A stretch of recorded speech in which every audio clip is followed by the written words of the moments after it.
అనేక సూక్ష్మ పోషకాలు, విటమిన్స్, మినరల్స్ అన్నిట్లో ఉన్నట్టే ఉంటాయి. కానీ మెయిన్గా కరివేపాకు అనేది మనందరికీ విటమిన్ ఏ ఎక్కువ ఉందని తెలుసు. వాస్తవంగా తీసుకుంటేనండి ఏ ఆకులోనూ ఏ ఆహారంలో లేనంత విటమిన్ ఏ ఒక కరివేపాకులో ఉందన్నమాట.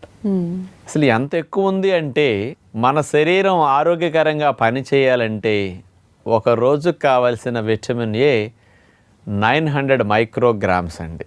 శాకాహారాల్లో విటమిన్ ఏగా మనకి లభించదు, బీటా కెరోటిన్గా ఉంటుందన్నమాట. ఈ బీటా కెరోటిన్ అనేది అట్లా ఉన్న ఆహారాలు మనం తీసుకున్నప్పుడు మన శరీరం లోపలికి వెళ్ళాక లివర్లో ముఖ్యంగా ఈ బీటా కెరోటిన్ అనే దాన్ని మన లివర్ విటమిన్ ఏగా కన్వర్ట్ చేస్తుంది. అందుకని మనకు బీటా కెరోటిన్ తినాలి అంటే ఒక రోజుకి 2400 మైక్రోగ్రామ్స్ బీటా కెరోటిన్ ఉంటే ఒక రోజుకు సరిపోతుందండి.